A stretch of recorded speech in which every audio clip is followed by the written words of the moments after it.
दांत ही तो है, दर्द करेगा तो निकाल देंगे। क्या आप भी यही सोचते हैं? तो आज का वीडियो आप ही के लिए है।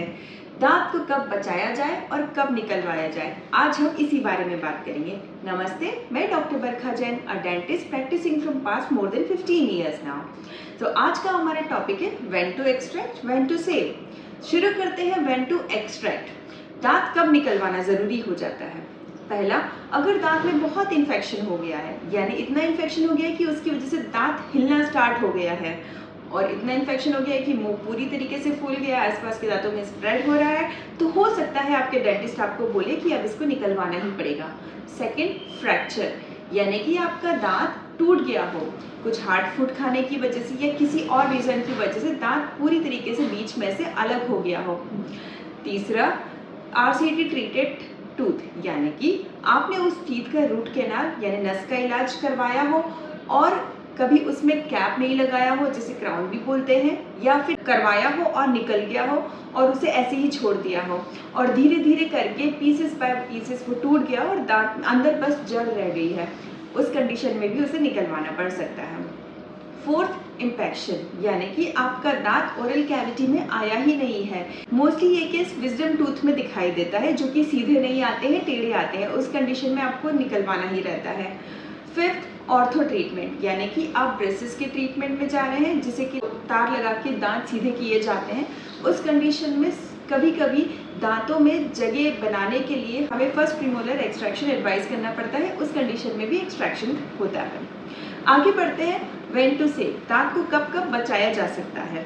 फर्स्टली, जो कि बहुत कॉमन है, दांतों में कीड़ा लगना, यानी कि दांत में कीड़ा लग के वो दर्द इतना ज़्यादा हो गया है कि अब जो है दवा खाने से भी उसका दर्द सबसाइड नहीं हो रहा है, उस कंडीशन में भी उसे बचाया जा सकता है रूट कैनाल ट्रीटमेंट करके।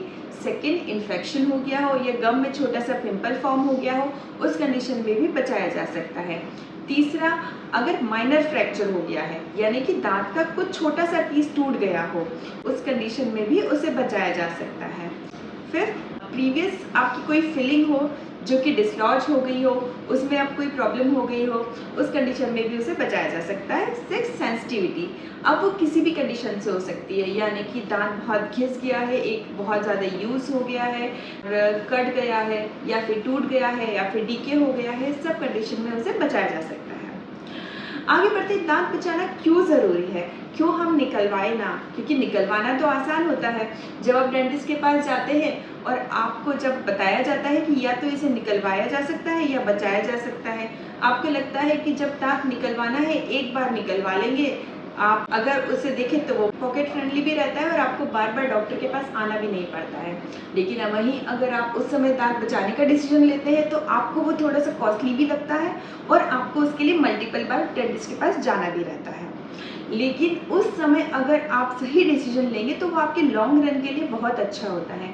अगर आप दांत निकलवा लेंगे तो कॉन्शियसली और अनकॉन्शियसली आप उस साइड से खाना बंद कर देंगे और आप सारा खाना एक ही साइड से खाना स्टार्ट कर देंगे, जो कि उस समय नहीं लेकिन 10 साल बाद, 15 साल बाद आपके सारे दांतों को कॉम्प्रोमाइज़ कर देगा। कैसे? क्योंकि एक साइड से जिधर से आप ज़्यादा खा रहे हैं वहाँ के दांत पूरे घिस जाएंगे और उनमें सेंसिटिविटी स्टार्ट हो जाएगी, क्योंकि उनका एनामल लॉस ज़्यादा होगा, वो ज़्यादा यूज़ हो रहे हैं। और जो दूसरी साइड है, जिधर से आप खाना नहीं खा रहे हैं, वहाँ पर आपका दांत तो ठीक रहेंगे लेकिन गम्स जो हैं वो वीक हो जाएंगे, क्योंकि जब हम खाना खाते हैं तो वो अपने आप दांतों को साफ भी करता है, क्योंकि mastication is self cleaning procedure. और फिर उधर गम्स की प्रॉब्लम स्टार्ट हो जाएगी, यानी कि गम्स आपके फूलने लग जाएंगे, उनमें से खून निकलने लग जाएगा, ब्लीडिंग प्रॉब्लम हो जाएगा, बैड ब्रेथ का प्रॉब्लम हो जाएगा, यानी कि गंदी स्मेल आने लग जाएगी मुंह से, ये सारी प्रॉब्लम स्टार्ट हो जाएगी और इवेंचुअली आप जो है और ज़्यादा पे करेंगे डेंटिस्ट को। So it's always better to save your natural teeth, क्योंकि नेचुरल टीथ होता है और बाकी जो रहता है वो सब कुछ नेक्स्ट टू नेचुरल टीथ रहता है। तो हम इस कंडीशन से कैसे बच सकते हैं? कुछ सिंपल स्टेप्स, दैट्स इट। आप रेगुलर रूटीन में कुछ अच्छी बातें डालिए और आप इन सब चीज़ों से बच सकते हैं। First, twice brushing, night brushing बहुत इंपॉर्टेंट है, उसे इग्नोर मत करिए। Second, avoid eating sugary and starchy food and start eating healthy food. Third, use fluoride content toothpaste and fluoride content mouthwash. 4th regular dental checkup. So that's it from my side today. I hope कि आपको ये video कुछ अच्छा लगा हो, helpful लगा हो। I will see you in my next video. Thank you, bye bye, नमस्ते।